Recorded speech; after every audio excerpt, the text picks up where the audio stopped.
Tibet is known as the roof of the world, and where we are right now has an elevation of 4,600 meters. It's this mountainous terrain and just harsh climate that has made living here so difficult. But Beijing says it has successfully managed to lift everyone here out of poverty.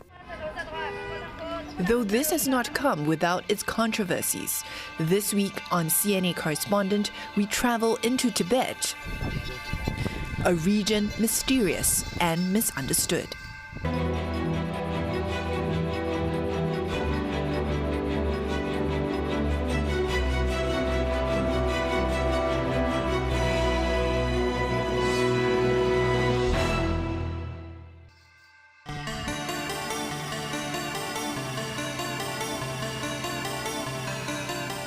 It's just a 4.5-hour flight from Beijing to Tibet's capital, Lhasa.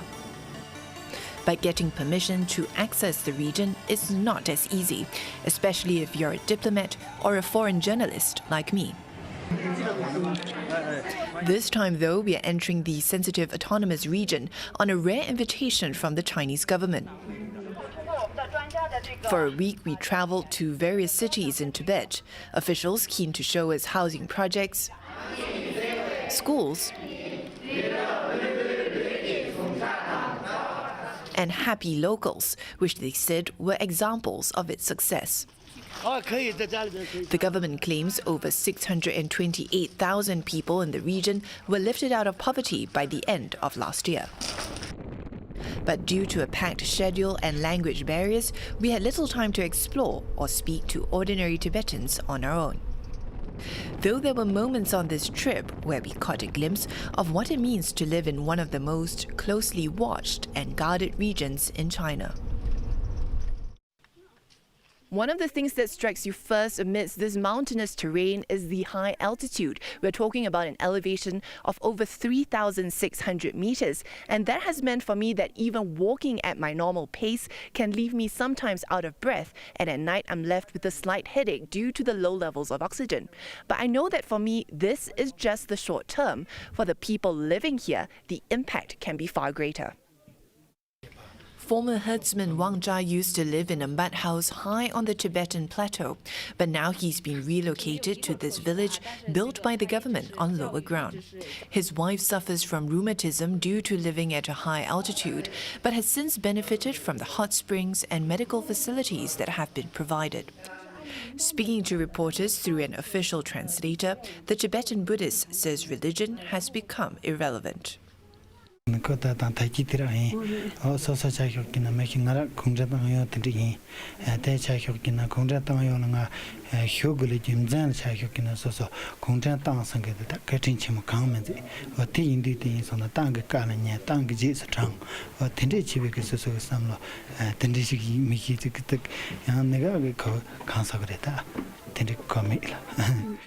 And Mr. Wang Zha says he sees it as a duty to share this belief or non-belief with his fellow villagers. He was among a succession of Tibetans trotted out by officials during our week-long trip, expectedly praising the government for their efforts. And we had few opportunities to speak to ordinary Tibetans without officials in attendance. But while the focus of the visit has been on the material side of life and poverty alleviation, it's also clear that in Tibet, the government's efforts to eradicate poverty don't tread far from the spiritual.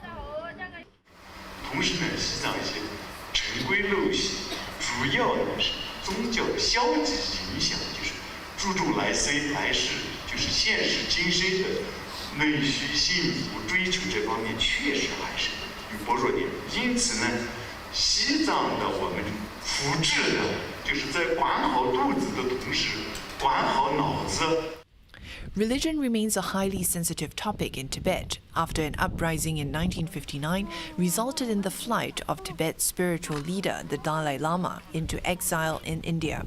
Today, China calls the Dalai Lama a dangerous separatist while claiming that there is freedom of religion in Tibet. But this village secretary told us that Communist Party members and cadres are not allowed to hold religious beliefs and have to sign a yearly commitment on this. 我们就是比如说像搞一些活动呀，我们也会突击去检查你这儿有没有设什么佛堂，然后有没有烧一些什么这些我们一直都在做的。这个我觉得你还是主要是问扶贫的问题吧，是吧？对，所以我们就是说，我们的这个建档绿卡贫困户更不应该真的是就是当这个两面人。我们现在有这么好的房子，有这么好的政策，那这个是我们就是说，咱们其他人能给得了吗？住着共产党给你解决的这么好的政策的房子，然后你拿着共产党给你的这个政策性的东西，然后你去供佛嘛，这是不可能的。Tibet scholar Robert Barnett, who has studied the region, says this seems to be a new approach by authorities.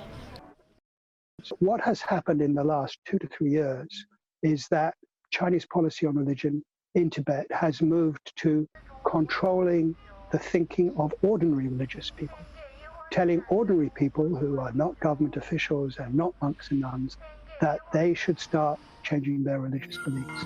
And this is really a remarkable change. During our trip, it's hard to gauge the support for the Dalai Lama. Pictures of him are banned from being displayed, and some we approached declined to speak on camera about him due to the sensitivities. In an atmosphere where you can't say and you can't talk about it, it is really not possible to know. I would say that it would be an exaggeration to say nobody thinks he's relevant anymore.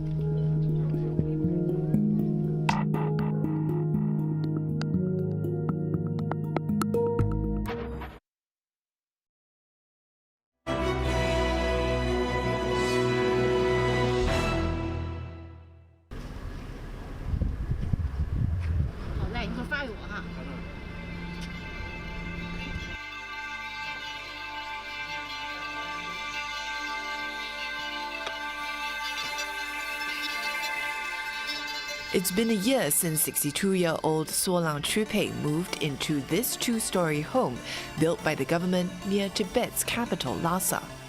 The retiree was among thousands who have been relocated by authorities to lower ground from high-altitude areas, some over 5,000 meters above sea level.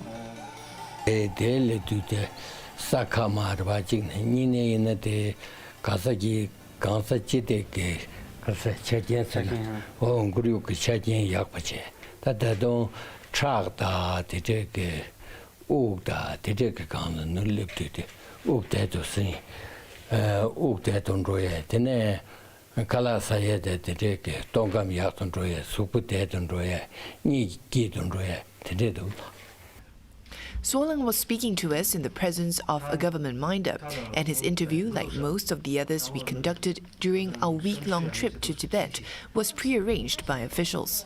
As a foreign journalist, the only way I can access the autonomous region is by a rare invitation from the Chinese government, and this trip was meant to highlight Beijing's poverty relief programs in Tibet.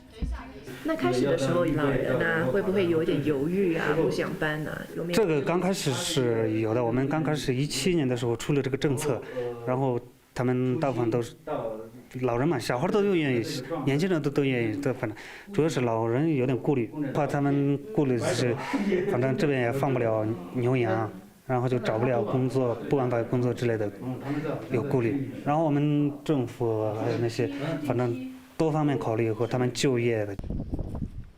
But there are concerns that the relocations will cause the loss of traditional Tibetan culture, as it involves major changes to their lifestyles and social structures. Traditionally, Tibetans have territorial deities, and so their attachment to the land is imbricated in sort of long-term notions of history and territory, and those, when you move people from one place to another, those kind of long-term senses of self and community are disrupted. Officials on the trip, though, were focused only on the benefits of relocation.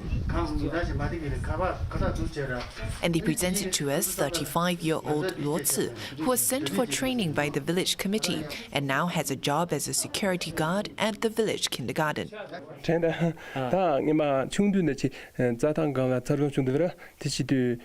So this that things that all that she pra niji than Nicola Nord she mamboro the tone that Gibonas that me here that things come there that Nina Chedograna support to naked to Jave support Deve Namhikive Kipada Dream to tap the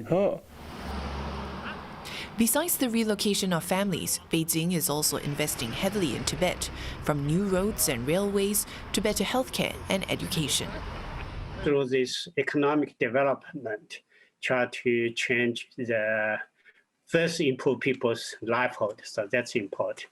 But then they have a reasoning that is through this economic development, finally they can win heart from the Tibetan people. Whether or not this has happened, there's no denying the fact that the Chinese Communist Party's presence is clearly visible in Tibet, in all the villages and houses we were brought to.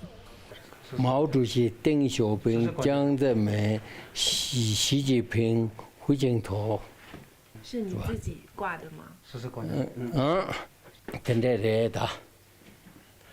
中央给是觉得，俺最得呢，俺那当地个报道了，还讲个要不然3个月，大家个尊重个巴黎尔给小一点。 我得的看着的没有跟俺做个大家这个生那个错难的，真的这个呗。 José Juland is a Singapore-based French photographer. In 2018, he decided on a whim to visit the Tibetan Autonomous Prefecture in western Sichuan province after a chat with a Tibetan lady on the bus. And after 12 days in the prefecture, he came up with a photography book titled Tibet. This is Yashunga, so it's one of the places I absolutely wanted to visit because it's quite unique. This area here, it's only reserved for women. So there's a checkpoint, but I never get any trouble and it was all fine. Even when I was in Yashunga, some young policemen was very friendly with me and they invited me to have a drink, to eat with them. They even explained me a bit about the situation, what I can do, what I cannot do. So it was, for me, my experience was easy. Yeah. Yachunga, the site of one of the largest Tibetan Buddhist sites in the world, has periodically been closed to foreigners. And there have been reports of forced evictions and detentions of monks and nuns about a year after Mr. Juland's visit. Foreign journalists and diplomats are rarely allowed inside Tibet, and sometimes access to ethnic Tibetan areas in other parts of China is also blocked. As for foreign tourists, they are not allowed to travel independently across Tibet. This has made it very hard for the outside world to see what's really happening there. The tightening was triggered by mass protests in 2008 in the run-up to the Beijing Olympics. In the wake of the unrest, Tibet was closed to foreigners, while tens of thousands of Chinese soldiers were sent to the region. More than a decade on, Beijing is keen to replace memories of uprisings with images of progress and development in Tibet. 我记得我7、8年前第一次去那个珠峰大本营的时候，那时候我们走的路你知道多烂嘛？就是坐着那个越野车，以前用越野车，因为路况很差，就是我们叫洗衣板路啊，就是那种路啊，就是刚修理的时候就震着，这不知道震3、4个小时才震进去哦。 现在如果你去的话，你可以坐大巴士去了，它的路就是非常漂亮。Mr. Hyang also says that there were no obvious signs of tight security and that the atmosphere was relaxed across the region. In the last few years, Tibetan issues seems to be quiet. So international politics kind of focus on Uyghur, Xinjiang issue. So then the Xinjiang become suddenly new issue. And the Tibetan issue seems to sideline, become secondary issue. This is the... While it looks outwardly calm, signs of Beijing's tightened control can be glimpsed in other ways. Norman New has led numerous volunteer trips to Tibet and Tibetan regions in Yunnan over the years. I used to bring groups to a kindergarten to interact with the students, to do comm service. But the past 4 or 5 years, right, can no longer do that. I was told by the locals that the schools are out of bounds to foreign visitors. Yeah, I guess perhaps they don't want any outside influence, you know, on the students, you know. There have been few visible large-scale displays of unrest in Tibet in recent years, but the autonomous region could come under the international spotlight again in the coming years. I think that when the Dalai Lama passed away, there will be a fresh point. There will be bigger issue, bigger international attention. Also, bigger issue within Tibetan population within China. Then we will see some protest and some struggle. Some want to fight to maintain this cultural heritage. And some might try to modify it. The 85-year-old exiled Tibetan spiritual leader had hinted that he may not reincarnate, as Beijing insists that the reincarnation of the Dalai Lama must comply with Chinese laws.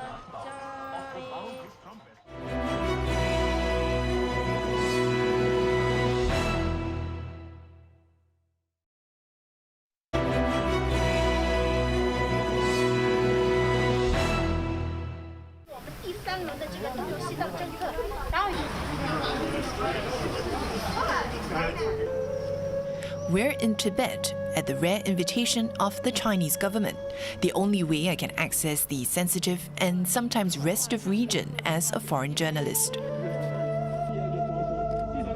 One of the places we're brought to is this vocational school in Ningchi City, which is a 4.5-hour drive away from Tibet's capital, Lhasa. Here, students are being prepared for jobs vastly different from what their families are used to, from tea appreciation to coffee art and other culinary skills. We've been told that there are over 2,000 students at this vocational school, and 99% of them came from households that are used to being farmers or nomadic herdsmen, so picking up skills like vehicle repair and maintenance is quite a change for them. That's the case for 17-year-old Baima Renzeng, who says he enrolled in the school hoping to give his parents a better life.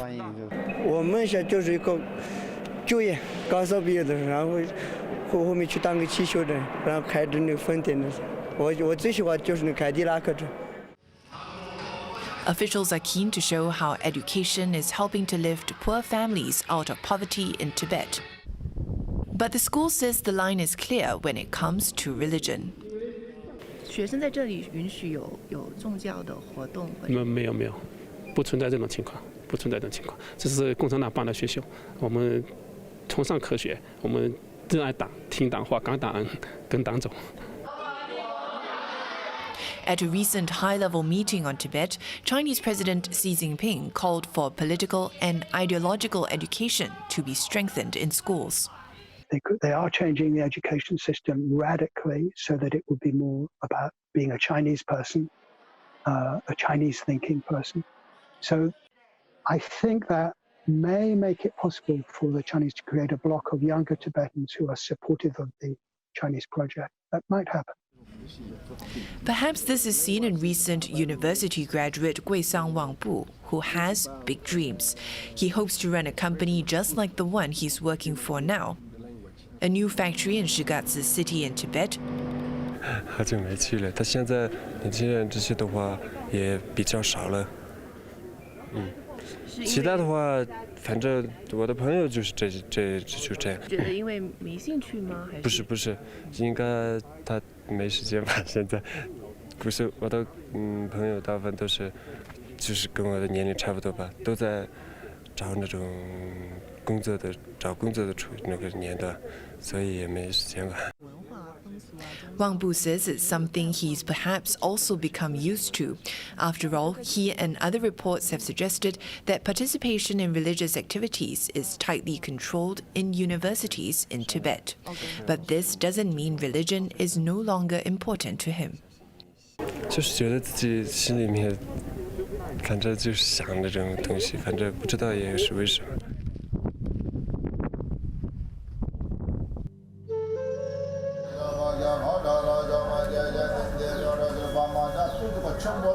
This small corner of Delhi is home to nearly 8,000 Tibetans. More than 400 families live here in small, cramped quarters. The land illegally occupied for generations, but now synonymous with Tibet for all Delhi residents. It's been home for Lobsang Phunsok and his family for decades. The 67-year-old was born in Tibet and lived there till he was 5 years old. He says he still remembers the night when his parents smuggled him out of Tibet.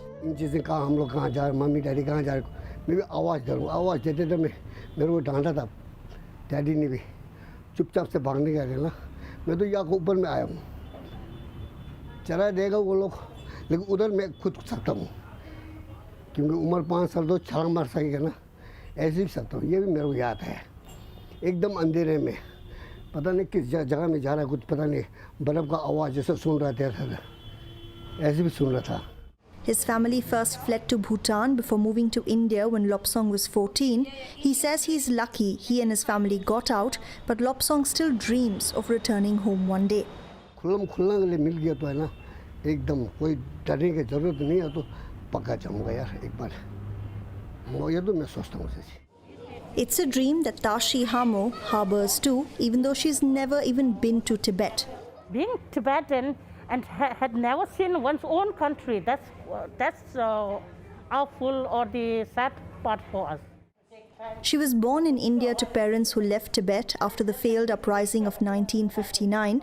Tashi still has family in Tibet, but after a renewed crackdown over the last few years, she hasn't been able to contact them. It is our moral responsibility to raise our voices against those voiceless Tibetans in Tibet.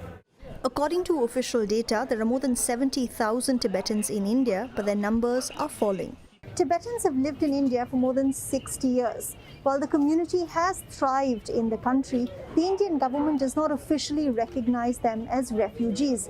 As a result, many youngsters say it's difficult to find jobs here, and many who don't want to work in markets like this one are now fleeing India to go to other foreign countries. But those who live here have been keeping a close eye on India's border standoff with China. For 6 months now, Beijing and New Delhi have accused the other of trespassing. 20 Indian soldiers and an unconfirmed number of Chinese troops died in clashes this year, the deadliest face-off in nearly 5 decades. I spoke to the Dalai Lama's political heir and the Prime Minister of the Tibetan government in exile, Dr. Lobsang Sangye.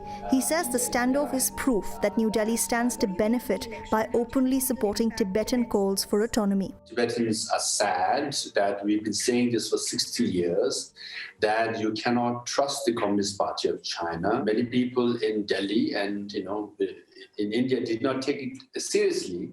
Now there is an awareness that, Tibet is the key to address Indo-China relationship because Tibet as the buffer zone between India and China. For decades, New Delhi has given refuge to Tibetans but shied away from supporting their cause. But that stance could be shifting. Earlier this year, when a Tibetan soldier was killed in the border clash with China, his death was publicly mourned in India. Kind of leverage that that India has on Tibet, India is trying to make it more and more public.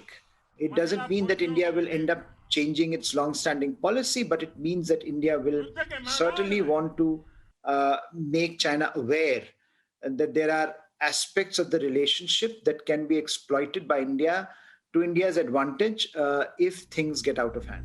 This as the future and aspirations of thousands of exiled Tibetans continue to hang in the balance.